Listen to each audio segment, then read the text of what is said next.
Así que, bueno, empezaríamos, si nos podés contar en qué consiste tu proyecto. El proyecto Tikkun Olam, perfecto.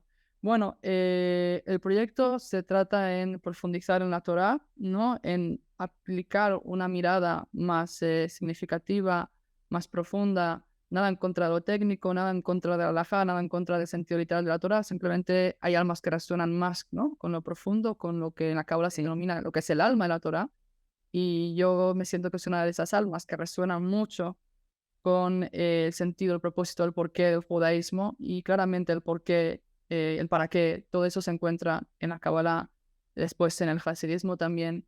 Mi objetivo en Tikkun Olam, pues es eso, es proyectar al mundo las respuestas que el judaísmo tiene respecto al sentido de la vida, el propósito y también cómo podemos vivir una espiritualidad, pero también que sea sana, ¿no? Y ahí aplicar más una mirada psicológica, que ese es mi trabajo, y cómo podemos integrar enseñanzas de la psicología, de la sabiduría del alma, para poder aplicar esa espiritualidad de una forma pues que no se nos lleve por delante, que eso también puede pasar, como sabemos en la Kabbalah, que cuando las luces no se integran en vasijas de una forma sana y correcta, las vasijas se pueden quebrar, ¿no? Entonces hay que hacer una forma también que sea sana.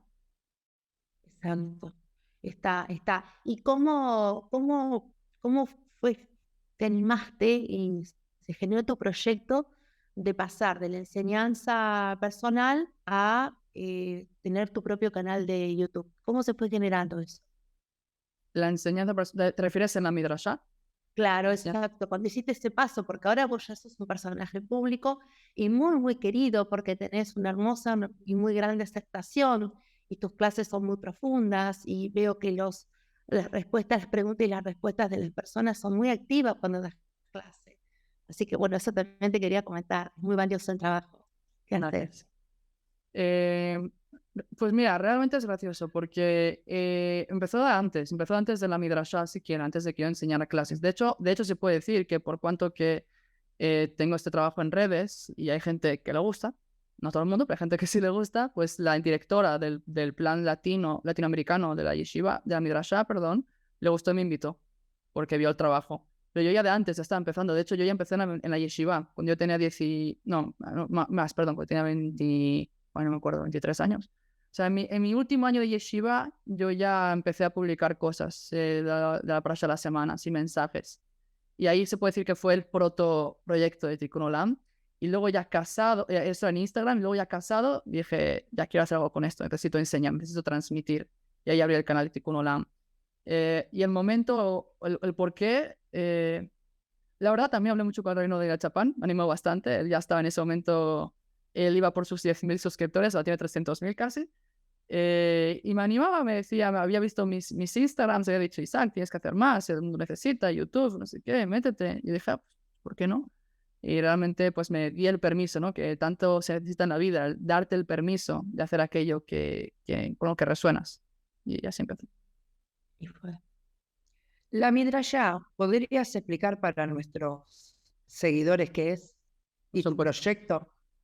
Por supuesto. Sí, perdón que no lo traduje antes. Midrashá quiere decir, así como yeshiva es una escuela talmúdica para hombres, para varones, una midrashá sería el equivalente de una yeshiva, pero para mujeres.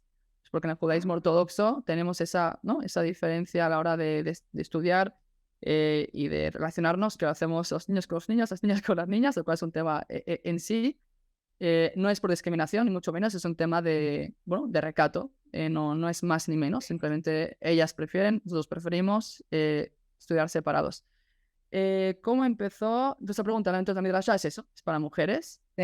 Y la pregunta, perdón, ¿cuál era? ¿Cómo empezó? Claro, ¿cuál era tu ¿Cuál labor es en la el...? Midrashá y Vale, vale. cómo fue que fue tu enseñanza en la Midrashá? ¿Por qué elegiste el camino de la Midrashá? Ok. Entonces es interesante porque, bueno, algunas veces o muchas los caminos te eligen a ti, tú no los esperas, te los plantean y a veces estás como que indeciso, sí, no, lo haré, no lo haré, tiene que ver conmigo, sí, no, y luego los pruebas y dices, ah, pues sí, resuena conmigo, tiene que ver, por aquí va la dirección. Lo que te digo, tenía el canal de YouTube, la directora lo vio, necesitaba un maestro, un rabino, un maestro que enseñara en la Midrashá y me lo ofreció. Y en ese momento pues estaba un poco reticente, pero más que nada no por ser mujeres o hombres, sino porque no me veía con la capacidad de enseñar delante de personas. Lo cual, bueno, inseguridad, algo que hay que tratar en sí mismo, y perfeccionismo, no seas perfeccionista, sino es algo que es un gran bloqueo para la vida, pero me di el permiso de nuevo de probar, eso es lo más importante, cuando sientes una incomodidad, cuando sientes un bloqueo de algo que quisieras hacer, pero tienes miedo, creo que es motivo para hacerlo, para probarlo por lo menos, darte el permiso, lo probé, me gustó, y me gustó, y luego, eventualmente, es que descubrí lo que vamos a hablar hoy, del ascenso de lo femenino, ¿no? De lo femenino y la espiritualidad y el valor que tiene.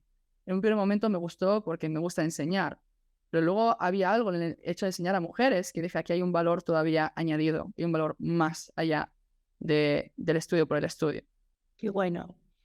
Entonces, diríamos que te interesa específicamente el tema de lo femenino y cómo lo mira la Cábala, cómo mira lo femenino la Cábala.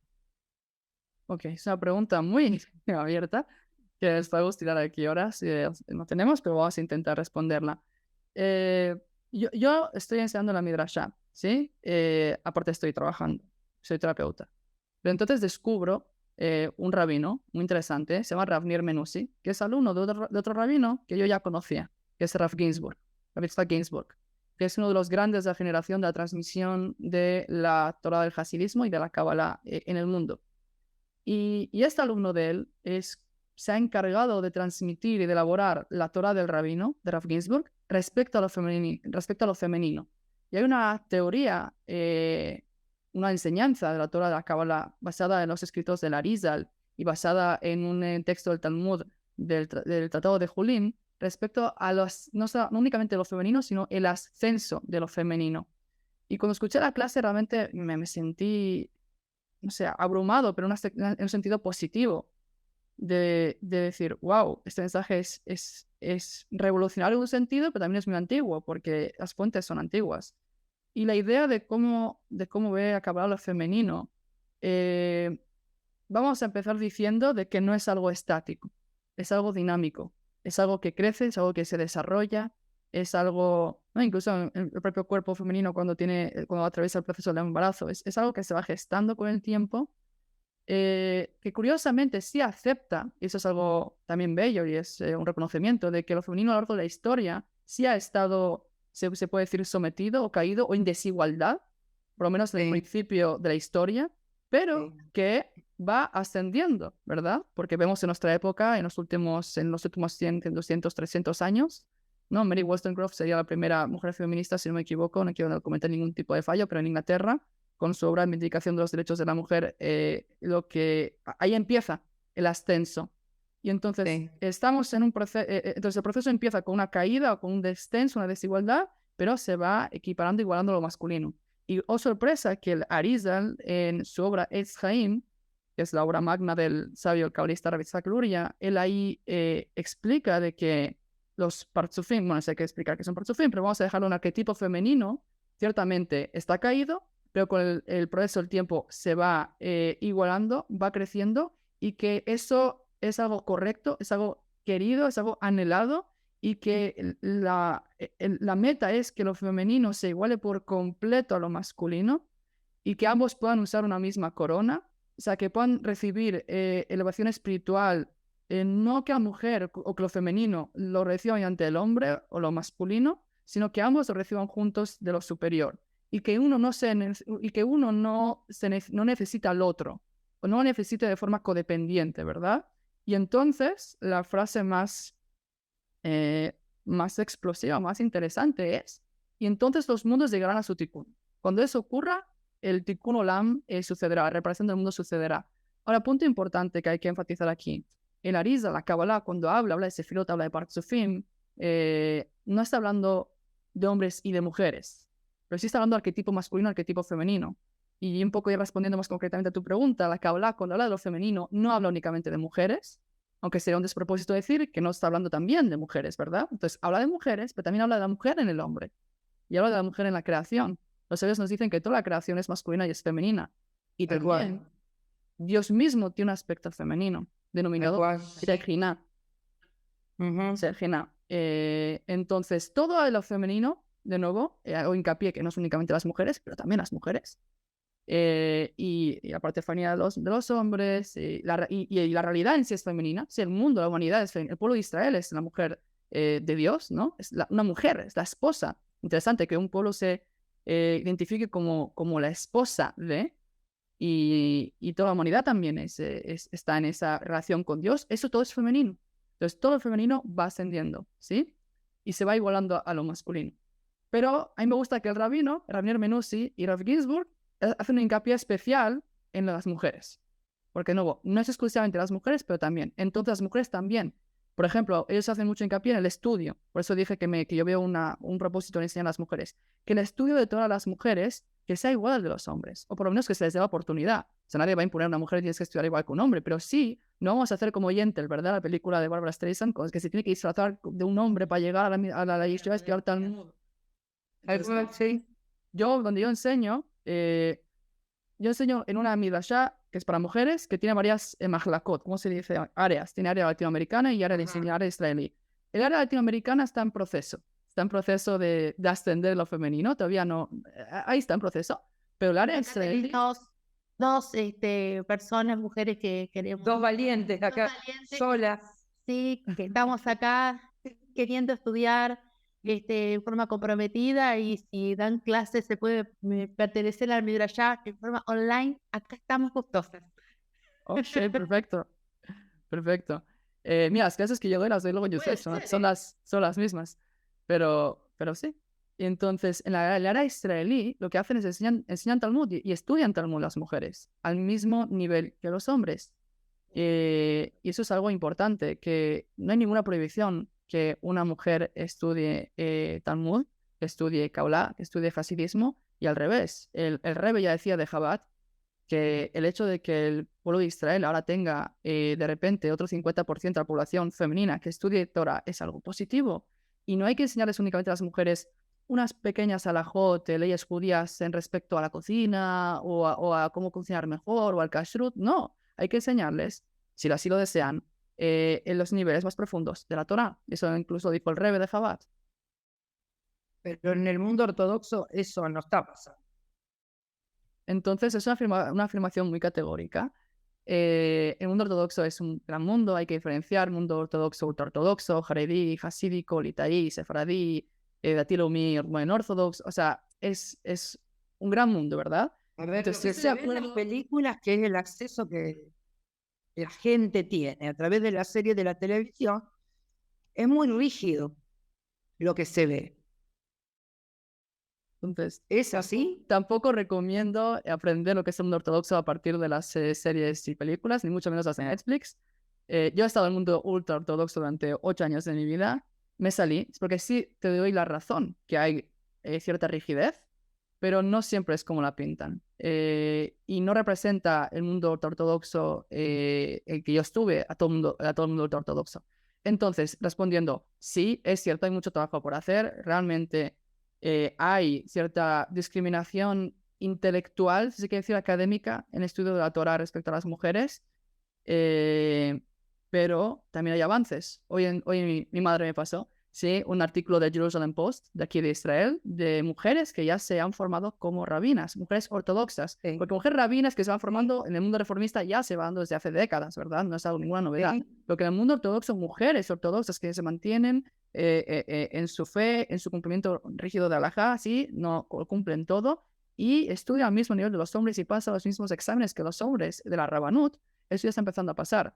Es cierto, con cuentagotas, poco a poco, pero como cualquier revolución, poco a poco. Y mucho más en el mundo ortodoxo es muy importante no forzar al mundo ortodoxo desde afuera, porque al ser una sociedad hermética, al momento que percibe una imposición, y además del mundo externo, lo que va a hacer es se va a parapetar y va a decir, no, esto es algo externo. Pero cuando emerge, ¿sí? Que también esto es algo muy femenino, cuando emerge de abajo hacia arriba, del interior, y eso va permeando a todo el grupo, y son las mismas mujeres ultraortodoxas, las mismas mujeres de los rabinos, eso es lo que tenemos que alentar. Y está ocurriendo. Qué bueno saberlo, y qué bueno que también se esté dando la apertura, y que sea en un momento en donde haya una amplia difusión, es decir, que la tecnología ayude a que esto se difunda y se conozcan los 4 puntos cardinales, ¿no? Que no sea solamente un cambio en una zona, en un punto del mundo, sino que todo el mundo pueda saber, porque la experiencia que nosotras tenemos, y fundamentalmente yo que soy psicóloga y terapeuta, trabajo con arte terapia, son las mujeres las que están pidiendo y empujando un cambio, no solamente pidiendo, sino accionando para que el cambio se produzca. En un taller o en un curso hay 20 mujeres, un varón. Entonces es la mujer fuertemente la que está pidiendo, por favor, que este conocimiento se distribuya y que no solamente para ellas mismas, sino para darlo a sus familias, ¿sí? ¿Te refieres al taller de Kabbalah? Sí, estoy hablando específicamente de la Cábala, porque inclusive ahora que está viniendo Yoel Benjamín aquí en Argentina el 9 de julio, la mayoría de las preguntas y quien compran las entradas son mujeres. Esto también queríamos contártelo porque estamos muy, muy lejos a nivel, digamos, Es como mundo que- material de Israel, y sin embargo aquí se está produciendo. En Latinoamérica, el 80% de las mujeres se vuelcan más a la espiritualidad que lo masculino. Sí. Tiene sentido eso, y hay fuentes judías que hablan de eso. Si nos incluso vamos a los antecedentes, la transgresión del pecado del becerro de oro, el Geta Hegel, que no voy a entrar en los detalles, pero tiene que ver con cierta disociación de lo espiritual y de la materia. Las mujeres no pecaron en esa transgresión. También cuando la entrada de Israel, cuando critica la entrada de Israel, también tiene que ver con la disociación de la materia y la espiritualidad. Las mujeres no pecan en eso. O sea, si hay algo en la mujer, a lo mejor porque fue creado posteriormente a Adán, que tiene una espiritualidad más arraigada o más integrada, y el hombre también, no es que no, pero puede ser más de extremos. O es muy espiritual, pero puede ser una espiritualidad muy abstracta y muy sí, no arraigada, o es muy, muy, muy materialista. Entonces, No hay un término medio. Sí, no hay un término medio. Y en eso, de nuevo, no generalizo, pero vamos a decir, lo femenino suele estar más arraigado en esa espiritualidad más interna, que la siente más. Eso me hace acordar el árbol de la vida, como que la mujer tiene los 3 puntos, lo femenino, lo masculino y la resistencia. Ok, ahí entramos en otro tema, el árbol de la vida, la sefirot. Ahí hay que matizar. El alma, sí. O sea, y aquí entramos en otro tema que es cómo la Kabbalah ve lo femenino, lo masculino. Exactamente, que era la próxima pregunta justo. Ok. El alma no tiene género per se. Sí, el alma compuesta por también por las 10 fuerzas anímicas de la sefirot. El árbol de la vida es eje derecho, eje izquierdo, eje en medio. El derecho es el masculino, el izquierdo es el femenino, y el medio integra ambos géneros, por así decirlo, ambas fuerzas, ambas energías. Y el alma en ese sentido, pues es tanto masculina como femenina. Ahora, arraiga o se ancla en un cuerpo biológico, que el biológico sí tiene un sexo, o es a nivel de sexo masculino o es sexo femenino. Entonces, hombres y mujeres, ambos, sí, pues él es un hombre biológico, pero tiene también aspectos femeninos en su alma, y la mujer es una mujer biológica, es cierto, pero también tiene aspectos masculinos en su alma. Ahora, no hay que despreciar, no hay que denigrar el hecho que estemos en un cuerpo. Queremos que haya Shgaha Pratit, que haya una providencia divina. Si estamos aquí es porque tenemos que estar en este cuerpo, pero tampoco quiere decir que el cuerpo define por completo mi vivencia de género, ¿sí? Entonces, sí me arraiga, sí me ancla, pero no quiere decir que los hombres, como diría yo, que no tienen una contraparte anímica de la psique femenina y viceversa. Sí. Ok, entonces, si puedes explicar un poquito más qué es lo masculino, entonces qué sería lo masculino y lo femenino según la Cábala. Un poquito más. Pensemos que va a haber muchas personas que es la primera vez que escuchan estos conceptos, y ¿cómo sería entonces? Ok, entonces, de nuevo, cuando hablamos de masculino y femenino, no hablamos únicamente de hombres y mujeres, porque ambos tienen ambas energías. Lo masculino y lo femenino, la Kabbalah sobre todo, tiene que ver con las energías dadoras y las energías receptoras, por así decirlo. El dar y el recibir. Ahora, el recibir uno puede decir, que por cierto, lo masculino es dar y lo femenino es recibir. Y no puede decir, aquí hago un punto importante, un matiz. Pero recibir es... ¿Qué hay en recibir? Es como algo inferior, por así decirlo. Y no necesariamente, porque, por ejemplo, si nos remitimos a la Sefirot, Jochma, que es el lado derecho, que es masculino, se lo definimos muy rápidamente, muy, muy rápidamente, tiene que ver a nivel de la Hasidut, sobre todo, con una intuición, sí, un momento, una gran intuición en la vida, una intuición muy poderosa sobre lo que tengo que hacer, sí, sobre algo, alguna idea, algún proyecto, pero es una intuición, todavía no está en detalles. Es un momento de percepción muy intenso sobre qué tengo que hacer en la vida, por ejemplo. Tengo esta inspiración, esta intuición, pero no sé bien el qué y el cómo. Entonces, Binah, esa siete sefirá femenina, que va a tomar, va a recibir, ¿sí?, esta inspiración y la va a diseminar, la va a detallar, la va a concretar de tal forma que entonces pueda haber pues una continuación y se pueda arraigar, se pueda concretizar. De lo contrario, es un potencial masculino muy valioso, con mucha intensidad, pero si no se concretiza en lo femenino, que es lo que recibe, pues no tiene siquiera realidad. Y lo más descriptivo de esto sería la relación sexual entre el hombre y la mujer, ¿no? El hombre, pues, con la eyaculación entrega ese material genético, pero la mujer, sí, durante un proceso gradual, de nuevo, los procesos, sí, graduales, va a ir formando de un material genético, pues, un ser humano, una vida. Entonces, eso sería energía masculina y femenina. Quiere decir que cuando pregunto, tú decías antes que hay algo de lo femenino en lo masculino y algo de lo masculino en lo femenino. Quiere decir que cuando, por ejemplo, pasando bien este ejemplo espiritual, pero el mundo material, en la relación sexual, el hombre es activo cuando da, la mujer es pasiva cuando recibe el material genético, pero vuelve a ponerse activa cuando va gestando. Cuando está gestando, está creando vida. O cuando da a luz, ¿cuándo pasa a la parte, cuándo se pone masculina? ¿Y en qué momento lo masculino se pone en femenino? Porque esto, si no, no se entiende bien. ¿Cómo sería? Entonces, sí, de nuevo, las energías depende. Si tú estás en un estado receptivo, eres femenino aunque seas un hombre. Si yo estudio a mi maestra, en ese momento soy femenino. Yo voy a transmitir conocimiento, soy masculino. Una mujer está transmitiendo conocimiento, es masculina. Algo interesante, muy, muy interesante, esto lo leí de nuevo del libro de Rafnir Menusi, el alumno de Rav Gisburg, en un libro bellísimo que se llama Miso Torah, ¿quién es esta que sube? Evocando al cantar dos cantares. ¿Quién es esta mujer que está ascendiendo, que está subiendo? Habla sobre, de nuevo, es un tema muy profundo, que no hay que hacerlo tan material, pero que se puede hacer, que es el tema de... Hay diferentes tipos de uniones en la Kabbalah espirituales, y una de ellas es Hibur Neshikin, que es una unión de besos.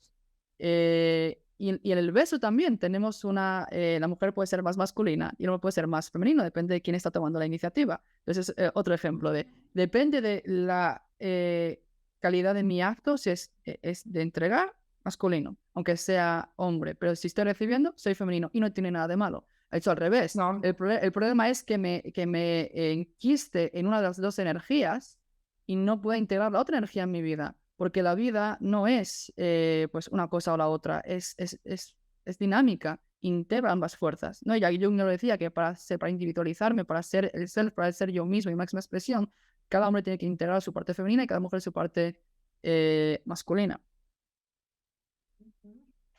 Cuando no se integra, quiere decir que hay un desequilibrio. Desde luego, en las sefirot, que son las fuerzas anímicas, que ya hemos dicho que el eje derecho es el masculino y izquierdo el femenino, un desequilibrio se da muchas veces cuando estoy enquistado en una de las fuerzas anímicas, pero no me puedo equilibrar en la otra.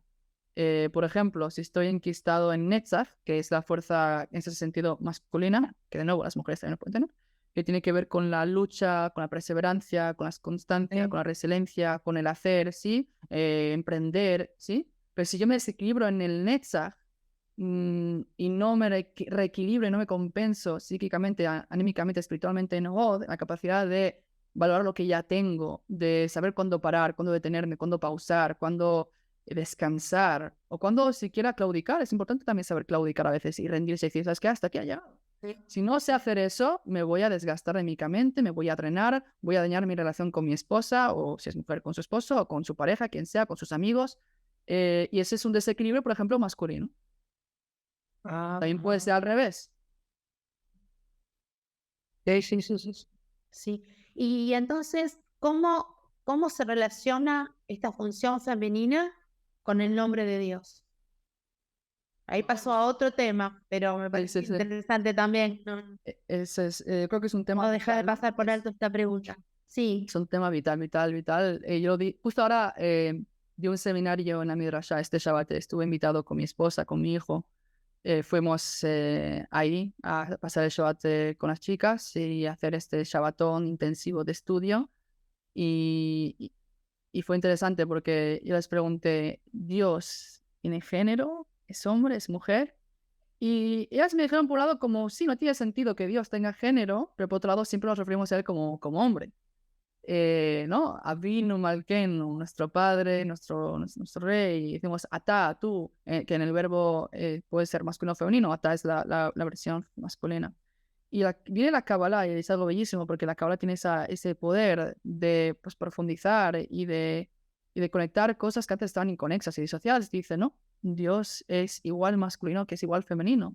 El nombre divino tiene 4 letras, Yud, Kei, Vav, Kei. La Yud es masculina, la Hei es femenina, la Vav es masculina, la Hei segunda es femenina. En términos de Partzufim o de Sefirot sería Ava, Ima, Zirampin y Nukma, que traducido al español sería la Yud equivale al arquetipo padre y la Hei equivale al arquetipo madre. La Vav equivale al arquetipo hombre o hijo y la última Hei equivale al arquetipo mujer o hija. Lo importante es que en su raíz espiritual, que es la Yud y la Hei, lo masculino y lo femenino son iguales por completo. La Kabbalah dice que esas dos fuerzas de padre y madre son iguales, ¿sí? No tienen ningún tipo de desigualdad, de desequilibrio de poder, de coerción, de codependencia, iguales. Iguales desde sus naturalezas autónomas, porque eres masculino o eres femenino, el da y el recibe, pero en el poder, por así decirlo, son iguales. El único desequilibrio se da cuando se manifiesta en el mundo, que ahí lo femenino ahí sí que cae y desciende en un primer momento para luego ascender. Aunque bueno, yo estoy consciente que lo que estoy diciendo son muchas cosas, muy rápido, son muy profundas, no hay tiempo de detallarlas, por eso tengo un curso, pero lo que quiero que quede claro es lo siguiente, que en la raíz espiritual Dios, la divinidad, es tanto masculino como femenino y en igualdad de condiciones, ¿sí? No hay más masculino que menos femenino. Estamos diciendo hace un rato de que el alma no tiene sexo, entonces por lo tanto la divinidad tiene su momento de dar y su momento de Exacto, creación y su momento exacto. de recibir. No hay... lo humanizamos, al fin y al cabo, a la divinidad. Estamos dando una forma. Sí, cuando lo sobre todo cuando lo establecemos como hombre, le estamos proyectando nuestra realidad social Sí. a Dios. Lo cual, de nuevo, no es que sea algo equivocado, no es que sea algo malo, hay su explicación, lo cual quiere decir, por ejemplo, lo masculino tiene que ver con una capacidad más trascendente, lo femenino con algo más inmanente. Y eso se ve claro en la relación, por lo menos psicoanalíticamente, del padre y la madre. La madre, ¿no? Es aquel espacio, el lugar físico y anímico de validación absoluta, incondicional, de amor incondicional, de aceptación. Es algo del cual tú emerges de la madre. Y al padre te tiene que comunicar que este es el padre, no es algo inmanente, es algo trascendente, viene de afuera. Y en algún momento el padre tiene que venir, y es bueno que venga, y separe un poco esa relación simbiótica entre el hijo y la madre, y que lo exponga al mundo. Entonces, en cierto sentido, el padre, lo trascendente, representa el mandato, representa un poco la exigencia. En el lenguaje de la Kabbalah sería la ira y la avá, sería el temor y el amor. Entonces, los sabios nos dicen que para la relación con Dios es importante empezar con temor y luego, pero es muy importante, complementarlo con el amor, muy importante, ¿sí? Pero sí que empezar con un poco de temor, en el sentido que temor, no temor de tengo miedo de, sino de un poco de exigencia, de exigencia moral, exigencia ética. Por eso el judaísmo tiene los mandamientos, tiene un valor, un código ético muy marcado, a diferencia de otros cultos paganos, los cuales no salen del paganismo, no salen de la santificación de las fuerzas y las pulsiones, ¿no? Incluso la madre tierra.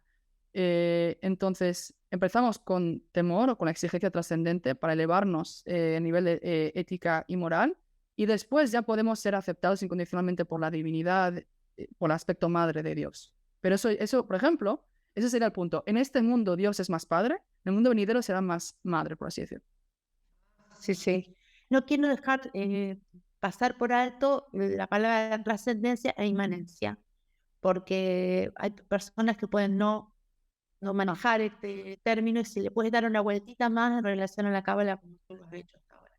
Vale, profesional. entonces trascendente es algo que está, bueno, fuera de un sistema y viene a operar en el sistema de arriba hacia abajo. Inmanente quiere decir que emerge de dentro del sistema. Por ejemplo, en Dios, el aspecto trascendente e inmanente. ¿Dónde lo vemos esto? El aspecto femenino y masculino de Dios. Masculino es cuando en el Ar Sinai se dicen los sabios que nos entregó la Torá al pueblo de Israel, Dios en el Ar Sinai. Y de acuerdo a un Midrash, Dios, la divinidad, en un aspecto muy trascendente, de alguna forma volteó la montaña, que hay que entenderlo todo esto, no es que es literalmente y materialmente, pero volteó la montaña sobre el pueblo de Israel de tal manera que les dijo, ¿recibís la Torá? Muy bien. ¿No recibís también? Muy bien. Porque tenéis que recibirla a las fuerzas. Es un mandato, ¿sí? Es los 10 mandamientos. Es un mandato, eso es masculino, es trascendente, te obliga.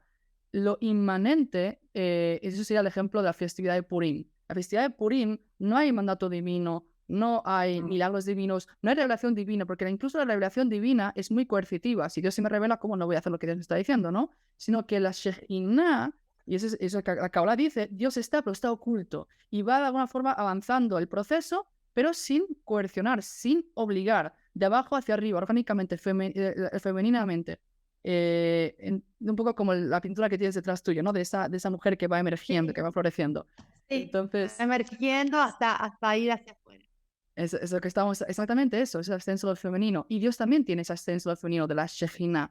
Y entonces el pueblo de Israel en la festividad de Purim, movilizados por la Shekhinah, pero ellos mismos van accionando, ellos van actuando, pero no obligados. Entonces sería un ejemplo de trascendente, inmanente en la divinidad.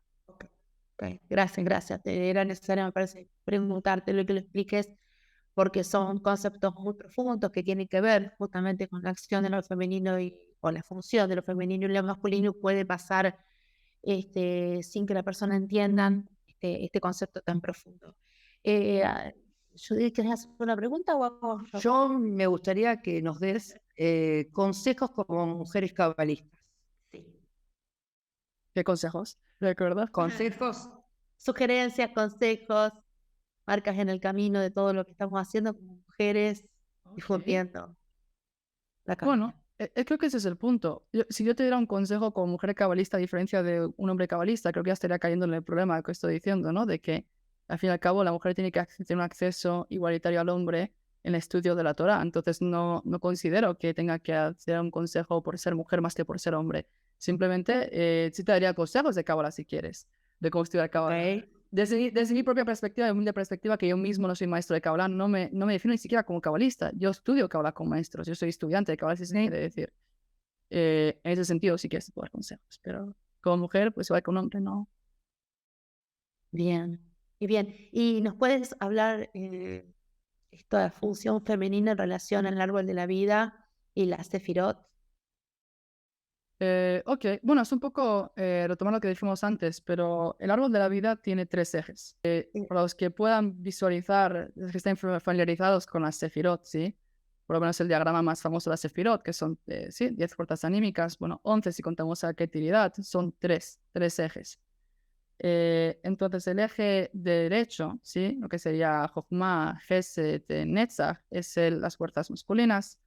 El eje izquierdo, que sería Binah, Geburah y Ot es femenino. Y el del medio, que sería Keter, Dat, Tiferet y Yesod, sería masculino, a diferencia de Keter y Malhut. Eso es algo interesante. Keter y Malhut son, Keter es masculino y femenino, pero Malhut es femenino. El punto es, hay fuerzas anímicas que son más masculinas y más femeninas. La diferencia es, a grosso modo, el eje derecho es más extrovertido, es más expansivo hacia afuera, hacia el mundo. Eso es masculino. Porque tiene que ver más con la energía que hemos dicho de dar. El eje izquierdo, que es más de contracción, interesante que también lo femenino tiene las contracciones, ¿no? Cuando en el parto, esa contracción hacia adentro, esa introversión es más femenino, que también tiene que ver con la capacidad de recibir. Entonces, lo cual es interesante porque a veces contradice un poco los estereotipos que tenemos de femenino y masculino, porque por ejemplo el Gesed, que es el dar, es la empatía, es el dar a todo el mundo, uno diría, es muy femenino. No sé, creo. Ese amor irrestricto, ese altruismo, ese trato. Creo que algunos dirán que es femenino y en la Kabbalah pues es una fuerza masculina. Y al revés, la Geburah, que es decir no, y poner límites y ser asertivo, el rigor es femenino. Pero bueno, si quieres podemos hacerlo, pero nos llevaría un poco de tiempo ver cada fuerza qué es y cómo se relaciona con ambos géneros. Pero bueno, eso es un poco de más tiempo. Pero qué bueno que, digamos, la misma cábala está confirmando a través de lo que vos decís, que en lo femenino y masculino funcionan juntas. Y es como una danza, ¿no? De fuerzas Supuesto.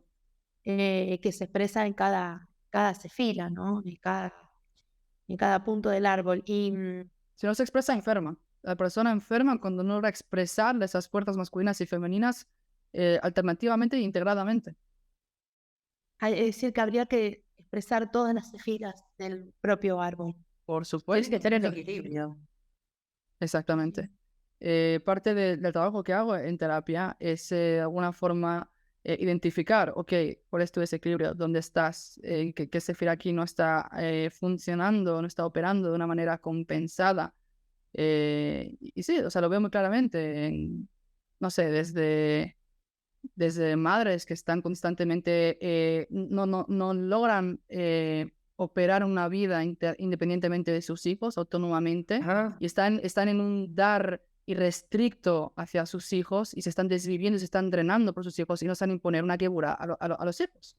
Están simbióticamente apegadas a ellos. Eso se podría decir que están ahí en un desequilibrio de Gesed y no están aplicando una quebura porque tienen un paradigma, una creencia de que incluso que los hijos ya no son niños, ya son adultos, de que son responsables por ellos y que tienen que darles y que eso es una buena madre. ¿Y quién dijo, no? Eso sería un desequilibrio. Y a veces también son padres o hombres que en el trabajo, sí, eso es algo interesante, eso me pasa también con otros pacientes, de hombres que pueden tener a lo mejor pues desequilibrios de Gesed con todo el mundo, pero que luego en casa demasiada degura con su pareja. Entonces también hay que equilibrarlo. En Tiferet.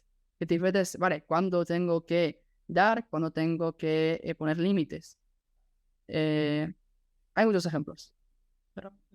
Qué interesante, porque justamente una de las preguntas que queríamos hacerte es esto funcionando en la vida cotidiana, ¿no? Porque siempre decimos con Judith y en todas las entrevistas lo repetimos que la cábala parecería, el conocimiento de la cábala parecería un conocimiento que está flotando en los cielos, poco práctico, poco traído a la tierra, poco aterrizado, y lo que sentimos Judith y yo es que justamente es para la vida cotidiana. Para una aplicación práctica. Si nos puede dar otro ejemplo o cómo funcionaría esto, cómo lo trabajas, sería muy valioso, Isaac.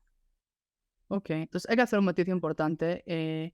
La Kabbalah en sí que es cierto que cuando estudiamos los textos originales, en Etz Chaim o Tzalot Chaim, cualquier libro, Epitche Shearim, los conceptos no están pensados para la vida práctica, sí están pensados para describir una realidad metafísica de la divinidad, de cómo crea el mundo, cómo se relaciona con el mundo, cómo opera en el mundo. No será sino hasta la llegada de Baal Shem Tov en el Hasidismo, en la Hasidut, que sí va a buscar dar una aplicación práctica a la Kabbalah, y eso es la definición de Hasidut, aplicación práctica de conceptos cabalísticos para la vida de la persona, eso es Hasidut. Y por ejemplo, lo que estamos hablando ahora es puro hasidismo, no nos equivoquemos, que de nuevo, hasidismo es traducir la Kabbalah para la vida, pero cuando yo hablo de Sefirot en términos psicológicos, eso es una explicación hasídica, que por cierto, de nuevo, también yo la tomo de Rav Ginsburg, como le explica, cómo interpreta, que es un rabino hasídico. La Kabbalah no vas a ver libros, o no que yo sepa, de que te van a decir, no, Gesed es cuando tú estás dando demasiado sin límites y eso te va a desequilibrar, pues tienes que con tu esposa, a lo mejor o con el trabajador, tienes que hacer más segura. No, eso no ocurre. Eso es más una elaboración moderna hasídica, que de nuevo, hasídico es Kabbalah aplicada para la vida. Entonces, en ese sentido, muchas veces hablamos de Kabbalah y estamos hablando de hasidismo. Pero ¿cómo lo aplicaría yo? No sé si darte otro ejemplo, ¿qué otro ejemplo podría ser? Pero este mismo, de las personas que llegan a la consulta, o en mi caso no llegan físicamente, llegan así, a través de la cámara, con desequilibrios en sus vidas. No sabe, o sea, generalmente el patrón es una persona tiene un bloqueo y no es consciente que tiene un bloqueo, no es consciente que tiene un punto ciego, suele proyectar hacia afuera toda la culpa, ¿sí? Es que esa persona, es que mi esposa, es que mi marido, es que el trabajador, es que mi no sé qué. Y no siempre, pero el 90% de las veces tiene que ver más con uno mismo y con una misma que no con no con lo exterior. Y desde la Kabbalah es eso. Hay algo en tu árbol sefiriótico, si en las fuerzas anímicas con las cuales operas, que no está integrado. Hay una fuerza masculina que está mejor descompensada, hay una fuerza femenina que está descompensada y que hay que integrarlas como en el eje del medio, ¿sí? incluso espiritualmente. Por ejemplo, un ejemplo. En la espiritualidad tenemos Jochma y tenemos Bina. Jochma hemos dicho que es la fuerza de la intuición, de la conexión. El Rambam lo dice, el Maimónides lo describe como una noche oscura en un bosque, de repente hay un relámpago y lo veo todo claro. ¿Sí? Tenemos momentos de experiencias espirituales así en la vida que como un fogonazo, decir, wow, pero no dura mucho tiempo, son momentos, son instantes, de ahí su adicción incluso. Entonces, hay personas que se quedan buscando la conexión constante en Jochma y buscan tener esa espiritualidad más abstracta, más de conexión, que en su desequilibrio a veces te puede llevar por delante. Hay personas que pueden buscar incluso contactar la espiritualidad y experimentar mediante todo tipo de drogas psicotrópicas que no están bien llevadas, y eso puede llevar a brotes psicóticos. En terapia también lo vemos mucho eso. Tuve pacientes que se creían que eran el Mesías porque empezaron a consumir drogas, lo cual fue un detonante en su caso, pero hay que tener cuidado con cómo usamos las drogas para la recreación espiritual.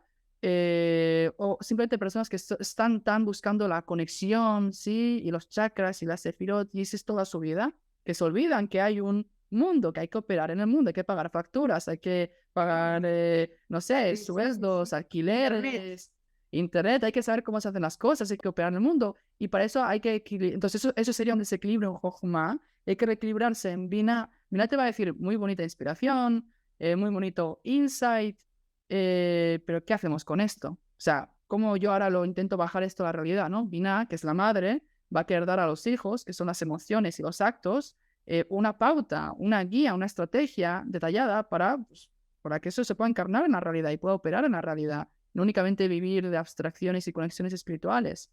Por eso ¿Cómo salgo a la vida? Exacto. ¿Cómo salgo a la vida? ¿Cómo salgo a trabajo? ¿Cómo salgo Porque la a todo? espiritualidad, al fin y al cabo, es vida, es trabajo, exacto. Sobre todo en el judaísmo. No contemplamos una espiritualidad ascética que va del mundo, que va de la materia, que escapa a la realidad, sino que al revés, que espiritualiza la materia.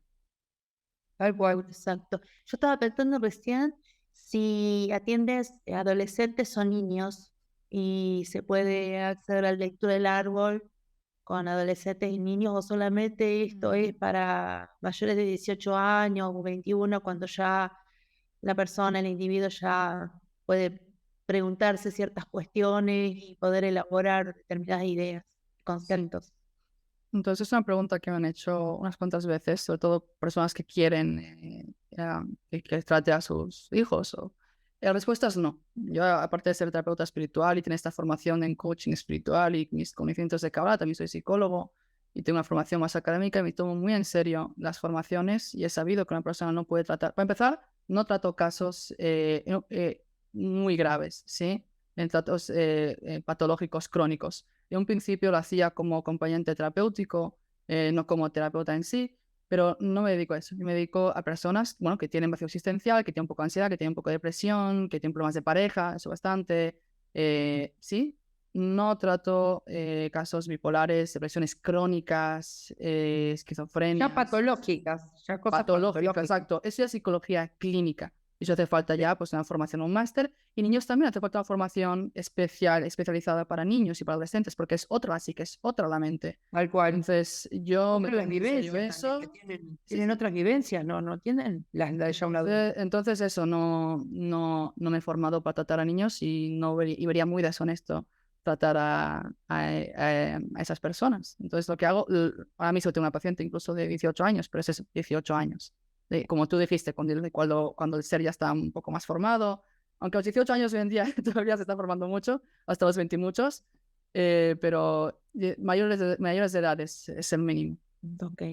Y yo quería preguntarte con respecto a algo más con respecto al ascenso de lo femenino, es decir, la ascensión de lo femenino, el ascenso que pueda decirnos algo más, inclusive, como decía Judith, ¿no? Consejos, sugerencias para, para que nosotros que somos mujeres poder materializarlo más, y todas las personas que nos están escuchando, tanto hombres como mujeres, es decir, ¿por qué es? Porque lo has dicho ya, pero igualmente quería reforzar esto de la importancia de la ascensión de lo femenino, porque me parece muy importante que lo vuelvas a decir. Ok. Y si puedes agregar algo más. Ok, desde luego es importante remarcar el ascenso de lo femenino, sobre todo en un mundo donde todavía no únicamente hablamos de desigualdad en términos laborales o de salarios, hablamos ya de abusos, de violaciones, de maltratos, casos que también me llegan demasiado, más de lo que querría, y es bastante doloroso escuchar esas experiencias.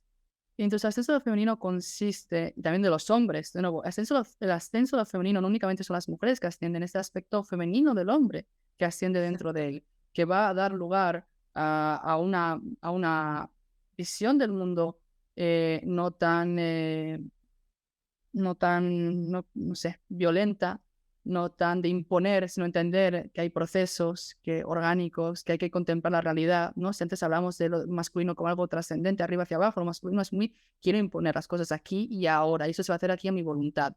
Y si vemos la historia, es una acumulación de actos masculinos, que son las guerras, sino una hipermasculinidad de tengo la voluntad y lo voy a hacer. ¿Qué hago? Contrato un ejército y voy allá y lo envío a ese país para implementar mi política. Eso es meramente masculino. Lo femenino, que también puede haber mujeres muy masculinas, sí, Margaret Thatcher, por ejemplo, pero lo femenino es la cooperación. Sabemos nosotros los argentinos muy bien Exactamente. que le hemos sufrido.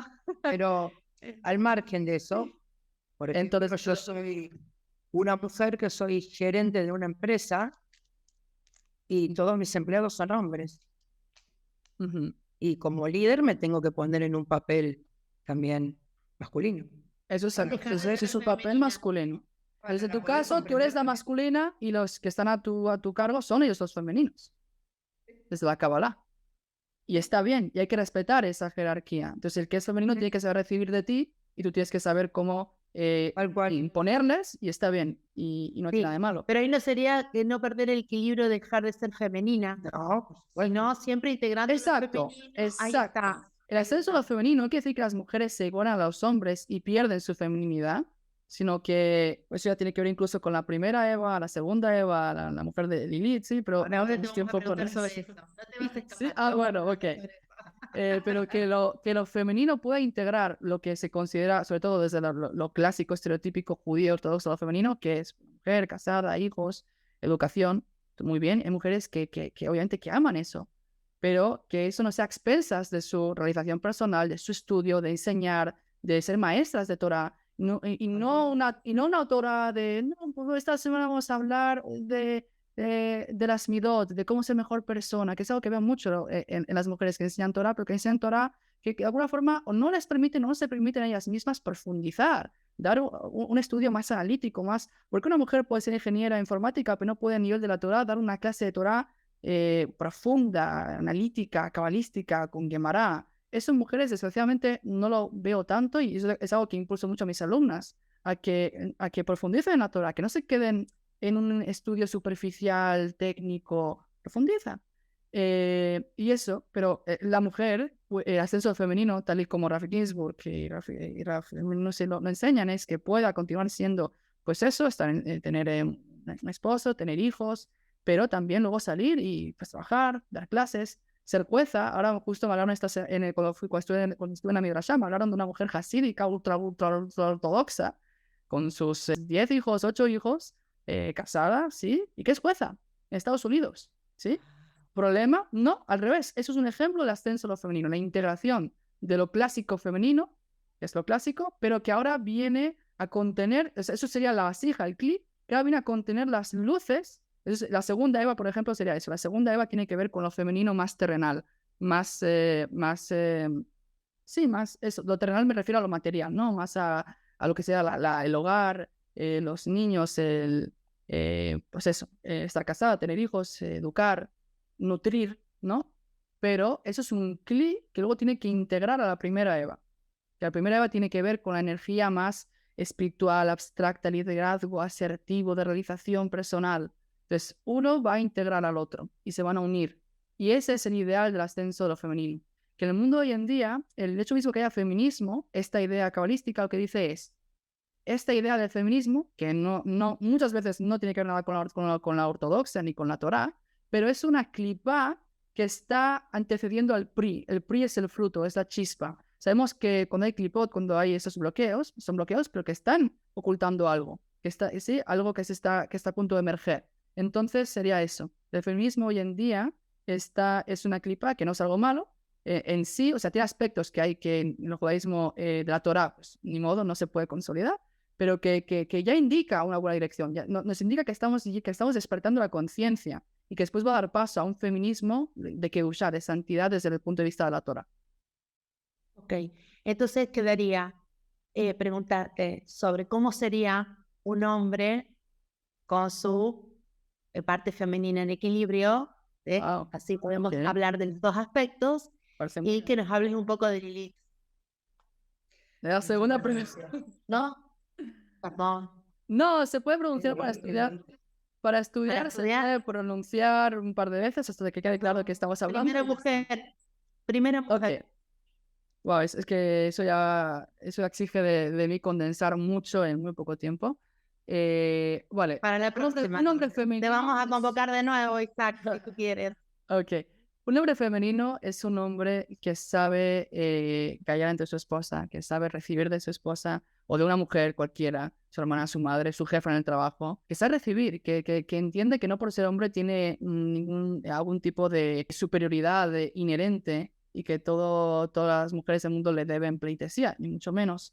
Es entender que está en igualdad de condiciones con su esposa, que no es ni más ni menos, simplemente son diferentes naturalezas y que debe aprender muchas cosas de su esposa, y entre ellas eso, el saber recibir, el saber ser paciente, el saber entender, el saber cooperar, el saber ver el punto de vista ajeno. De hecho, un poco eso también nos remite a Adán y Eva. Adán fue creado primero, y en ese crearse primero él estaba solo en un principio, entonces hay un elemento más un poco más de ego, porque está solo.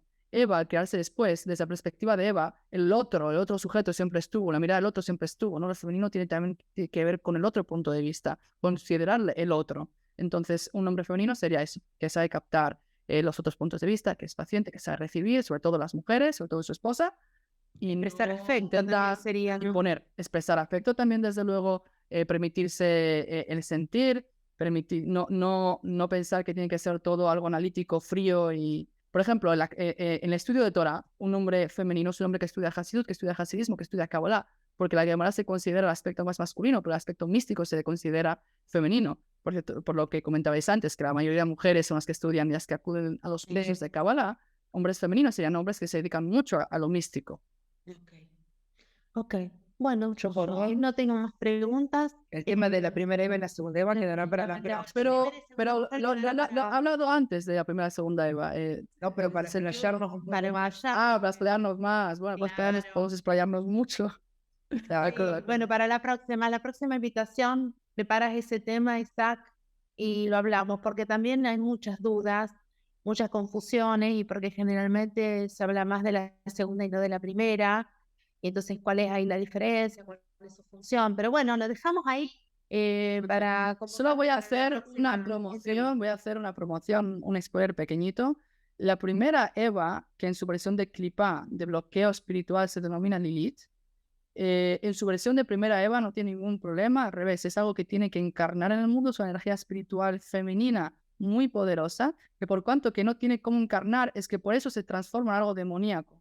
Pero demoníaco en el sentido hasídico, no tanto de un demonio con patas de, no sé, de cabra y que va chupando sangre, en el sentido anímico de la palabra, cuando el ser humano, cuando la persona tiene un gran potencial, que no sabe cómo integrar, que no sabe cómo manifestar, se le puede volver en su contra, cuando no le dejan siquiera expresar eso, ¿no? Una persona que no le dejan expresar todo su potencial, todo su don, toda su pasión. Se puede enfermar esa persona. En ese sentido es que es demoníaco. Qué interesante lo que estás diciendo, Isaac, porque cuando la persona no se puede expresar en todo su potencial, realmente enferma y se enoja consigo y con el mundo, y eso genera muchas consecuencias negativas, ¿no?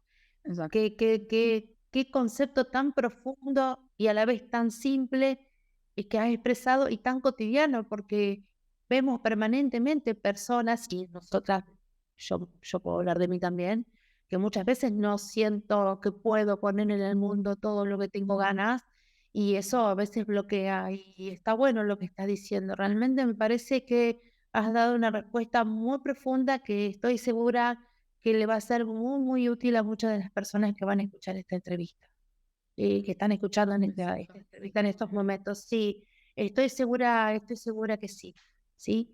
Porque es la expresión del alma en este mundo. El alma siempre busca expresarse en este mundo, ¿sí? En ese sentido, la primera Eva busca expresarse en este mundo, y ahora es que se está logrando que la primera Eva encarne de una forma sana, por así decirlo, que no daña, sino que al revés, la vasija ya está preparada para que la primera Eva reencarne, no como Lilith, sino como la primera Eva, con la vasija de la segunda Eva, y esa sería la tercera Eva. Pero bueno, ese es un tema. ¡Oh, qué tema! Oh, bueno, pero lo dejamos acá para la próxima. Me parece un tema La súper próxima desarrollás todo, primero, segunda y tercera. y los tres tiempos, ¿sí? De acuerdo. Y cómo se Trata manifiestan en el mundo, y te vamos a convocar nuevamente, Isaac. La verdad, Somos muy curiosas. sí, muy preguntona. De acuerdo, perfecto. Asimismo, Queremos aprender. estoy ideando también un curso al respecto. Tengo bastante material y estoy buscando cómo con la binada facultad femenina, buscar cómo detallarlo, cómo organizarlo para elaborar una masterclass, un curso y que pueda, pues, cuantas más personas acudir mejor. Así que Y aprovechamos para invitarte. Y aprovechamos para invitarte no solamente a otra entrevista, convocarte a otra entrevista, que estamos muy felices, sino que también puedas dar en algún momento un curso en la escuela, Por en nuestra Zoom. escuela por Zoom. Porque estoy muy Perfecto. segura que va a ser muy, muy bien recibido, y los alumnos van a estar muy felices de tomar clases contigo, y más tocando estos temas. Perfecto. Me siento muy halagado. Y preguntas. Perfecto, hablamos. Pregunta. ¿Sí? Lo armamos. Ok, Perfecto. muy bien. Bueno, Isaac, te agradecemos muchísimo.